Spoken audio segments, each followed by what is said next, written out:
Bukan sekali ini saja bentrokan terjadi antara personil TNI dan Polri. Yang terbaru, bentrokan terjadi antara oknum prajurit Kopassus TNI melawan oknum Brimob di Timika, Papua yang dipicu masalah sepele, masalah rokok. Kenapa bentrokan antara TNI dan Polri terus berulang dan tak kunjung terselesaikan? Apa sebetulnya akar masalah bentrokan dua institusi ini?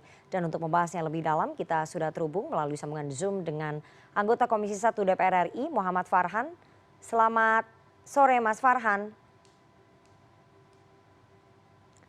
Tampaknya kami belum tersambung dengan Mas Farhan dan sudah bergabung juga Direktur di Indonesia Intelligence Institute Ridwan Habib. Selamat sore Mas Ridwan. Selamat sore. Halo, selamat sore. Halo, selamat sore Mas Ridwan. Iya, selamat sore. Oke. Mas Farhan, apakah Anda bisa mendengar suara saya? Ya, hai, apa kabar? Oke. Saya mau ke Komisi 1 terlebih dahulu sebagai mitra kerja dari TNI. Mas Farhan, sebagai mitra kerja, bagaimana kemudian Anda merespon bentrokan yang terjadi antara personil Kopassus dan Satgas Amole hanya karena perkara rokok di Papua? Anda malu nggak dengan persoalan seremeh-temeh ini kemudian mereka harus bentrok? Ya malu lah.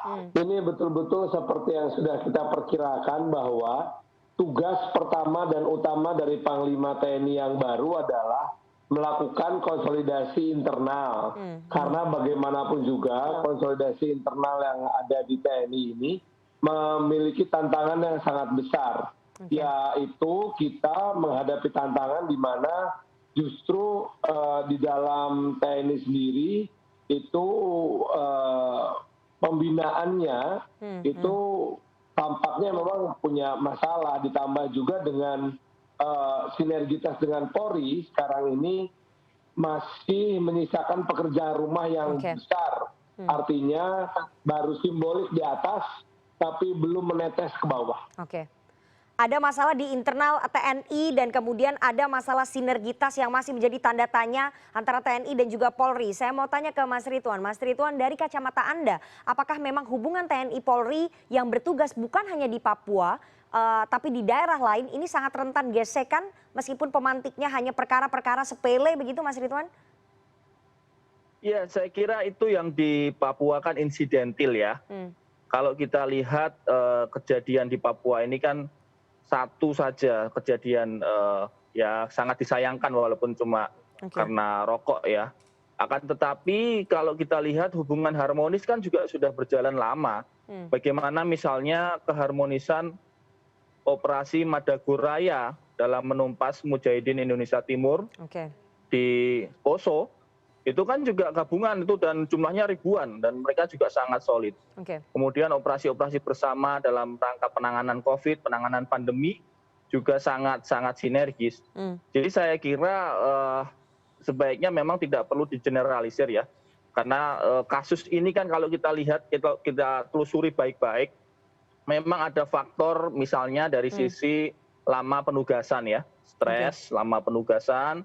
Kemudian ada pemicu pertikaian kecil karena dalam posisi psikologinya rentan maka terjadilah clash itu, terjadilah pertengkaran itu dan saya kira ini juga tidak perlu dikembangkan terlalu luas dalam artian kita cukup pahami kasus by case gitu aja, case by case gitu, jangan kemudian dibawa seolah-olah TNI dan Polri ini nggak solid aja kok yang lain. Oke, Mas Ridwan, saya harus potong di situ. Kalau menurut Anda ini insidentil baik-baik saja, tapi menurut catatan Kontras, selama Marsikal Hadi Cahyanto menjabat sebagai Panglima TNI, itu terdapat 19 kejadian konflik bentrokan antara TNI dan juga Polri. Menurut Anda ini baik-baik saja, Mas? Insidentil saja menurut Anda, Mas Ridwan? Iya, 19 dalam konteks 3 tahun dan kalau kita mau lihat secara seksama, 19 kan itu harus dilihat ya. Apakah benar itu melibatkan institusi? Jangan-jangan, mohon maaf nih, jangan-jangan ada oknum, mohon maaf ya, misalnya oknum Polri atau oknum TNI berebut pacar. Jadi ini kan kasus pribadi, gitu kan? Kasus pribadi karena gara-garanya cowoknya yang satu polisi, yang satu TNI seolah-olah dianggap bahwa ini bentrokan antar TNI Polri. Padahal ini kasus antara A dan B rebutan cewek. Jadi saya kira jangan dilihat secara general. Harus diteliti benar 19 kasus yang dilaporkan Kontras itu case by case. apa yang menyebabkan itu. Oke. Jadi tidak kemudian digeneralisir. Oke, oke. Mas Farhan, kalau menurut Mas Ridwan tidak perlu digeneralisir, harus dilihat satu persatu, case by case, tidak dilihat secara keseluruhan institusi. Tapi sekali lagi menurut catatan Kontras ada 19 kali konflik bentrokan antara TNI dan juga Polri di era Marsikal Hadi Cahyanto menjabat sebagai Panglima TNI, dan sekarang di eranya Pak Andika Perkasa sudah ada 2 kejadian yang di Ambon kemudian yang di Papua ini. Ini menurut Anda ini memang biasa saja atau memang harus segera ada evaluasi menyeluruh soal hubungan 2 institusi ini, Mas Farhan?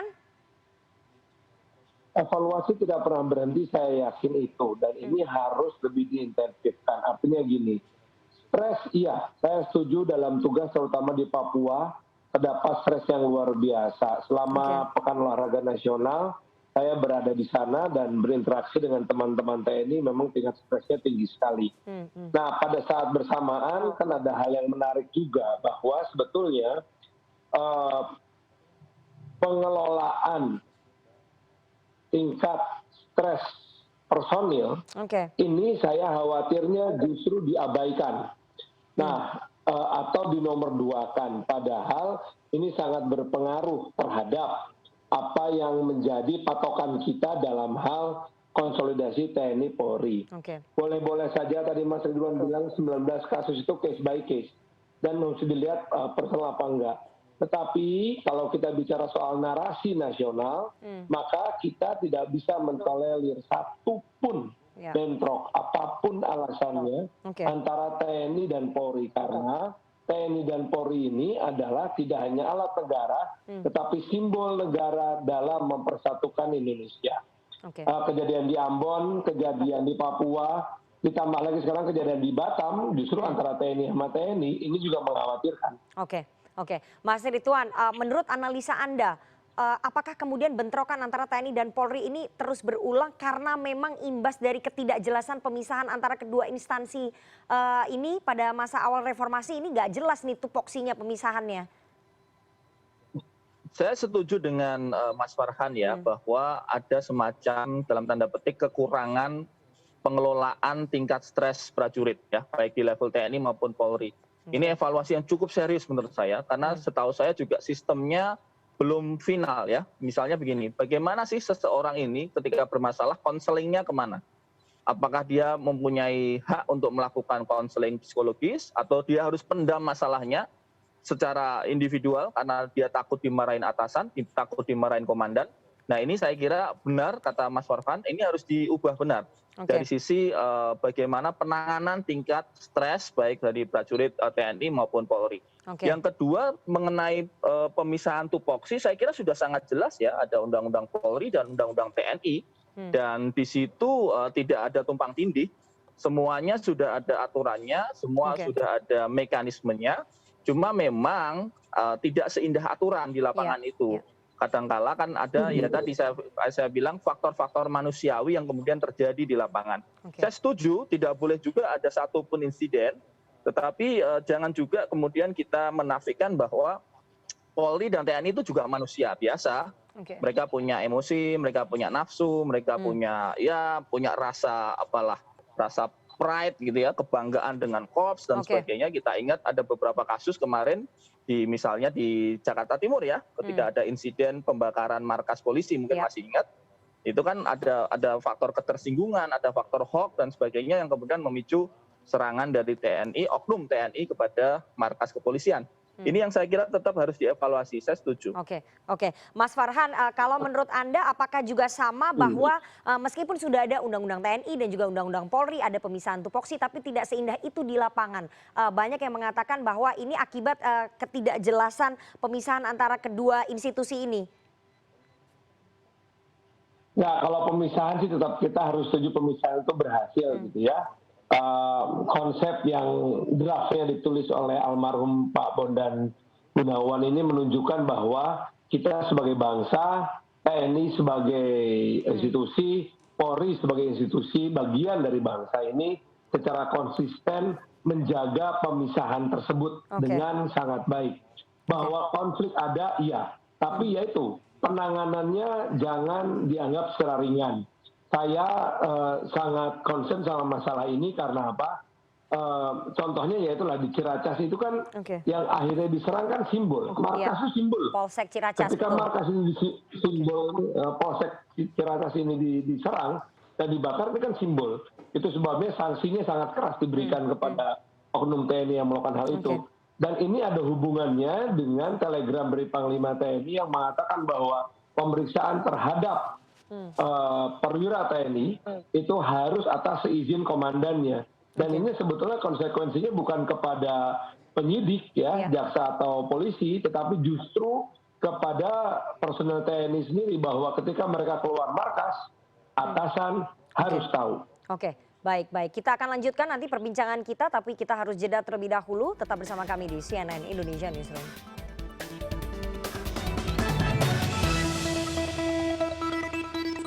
Anda masih bersama kami di CNN Indonesia Newsroom dan kita akan lanjutkan perbincangan kita dengan dua orang narasumber. Ada anggota Komisi 1 DPR RI Muhammad Farhan dan juga Ridwan Habib, Direktur di Indonesia Intelligence Institute. Saya mau ke Mas Ridwan terlebih dahulu. Mas Ridwan, dari pandangan Anda, apakah dengan pemberian sanksi kepada anggota TNI dan juga Polri yang terlibat, kemudian jabat tangan, duduk bersama para pemimpin TNI dan Polri, kemudian menjamin ke depannya tidak akan ada lagi bentrokan? Kalau menurut Anda tadi kan hanya insidental. Oh ya, tentu tidak ya. Tetap harus dilakukan perbaikan dalam konteks pembinaan ya. Ini kita harus sadari bahwa Panglima TNI ini kan belum 100 hari ya. Bahkan ini mungkin mungkin Bang Farhan lebih hafal berapa harinya ini. Tetapi penyusunan jabatan-jabatan utama kan sedang berjalan ya. Kalau bahasa kita ini kabinet Cilangkap gitu ya. Kabinet Cilangkap ini kan baru mau disusun nih. Siapa wakil Panglima TNI juga belum ada, kemudian nanti siapa Asintel yang baru, siapa, biasanya kan banyak yang ganti-ganti kan. Kemudian ada misalnya nanti Pangkostrat sampai hari ini juga belum ada, ya kan. Ini kan membuktikan bahwa memang secara internal proses perbaikan organisasi masih berjalan dan dijalankan oleh Panglima yang baru. Nah tentu dalam konteks ini ya, harapannya adalah semua prajurit di lapangan menyesuaikan ya. Dalam artian memahami bahwa situasinya ini masih transisi dari kepemimpinan Pak Hadi ke kepemimpinan Pak Andika. Mas Farhan, karena ini masih masa transisi, kabinet Cilangkapnya belum dibentuk begitu ya. Jadi diharapkan prajurit TNI juga memahami kondisi para petingginya yang belum lengkap begitu ya. Tapi di sisi lain Mas Farhan, menurut Anda apakah kemudian cukup hanya memberikan sanksi kepada para prajurit di lapangan tapi tidak ada evaluasi, kemudian tidak ada kemudian evaluasi ataupun mencari akar masalahnya apa sih sebetulnya bentrokan antara dua institusi ini? Ya, jadi gini, tentu sanksi kepada para personel penting. Sanksi kepada atasan sebagai perwira pembina juga lebih penting dan ini harus dibuka kepada masyarakat. Nah, satu hal yang lebih penting lagi adalah bagaimana Panglima TNI sekarang bisa secara terbuka melakukan program pembinaan sumber daya manusia. Waktu beliau itu nggak panjang, pendek banget. Dan tugas utamanya adalah konsolidasi serta menyiapkan masa transisi dari Panglima yang akan menghadapi pemilu 2024 yang sangat kompleks. Nah, jadi sekarang ini kesempatan emas sebetulnya bagi Pak Andika untuk membuktikan bahwa pendekatan yang dia lakukan selama jadi KSAD dengan menghentikan syarat pemeriksaan perawan untuk kowat, dengan menerima seorang atlet yang tadinya perempuan jadi laki-laki menjadi prajurit TNI AD. Nah, hal-hal ini kan simbolik bahwa sebetulnya seorang Andika ini punya perhatian lebih terhadap kualitas personelnya.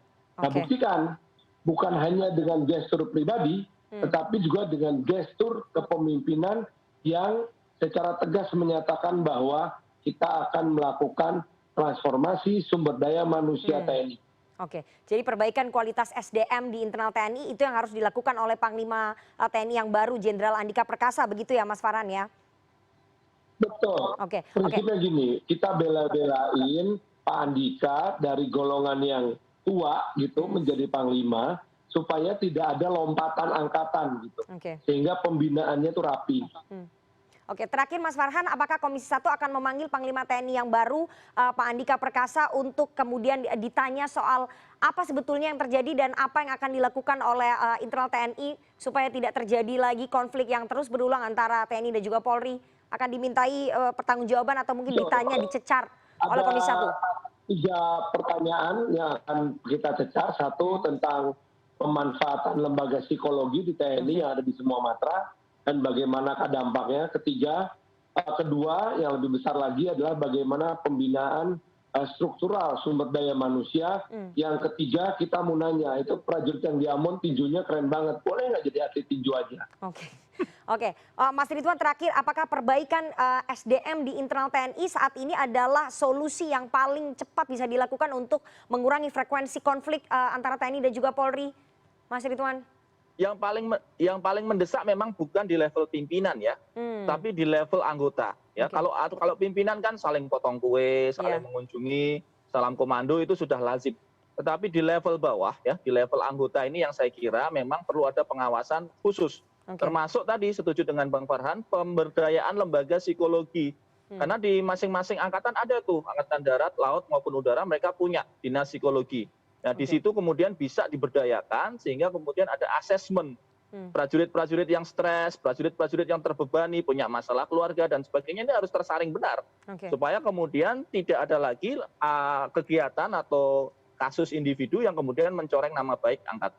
Oke, baik. Kita tunggu nanti bagaimana pertanggungjawaban dan juga solusi yang akan ditempuh oleh Panglima TNI Jenderal Andika Perkasa dan juga Kapolri Jenderal Polisi Listio Sigit Prabowo supaya kemudian bentrokan antara dua institusi ini baik TNI dan juga Polri tidak terus berulang dan bisa memberikan pengayoman kepada masyarakat di seluruh tanah air. Terima kasih sekali 2 orang narasumber yang sudah bergabung pada sore hari ini. Ada anggota Komisi 1 DPR RI Muhammad Farhan dan juga Ridwan Habib, Direktur di Indonesia Intelligence Institute. Saya selalu Mas Farhan dan juga Mas Ridwan.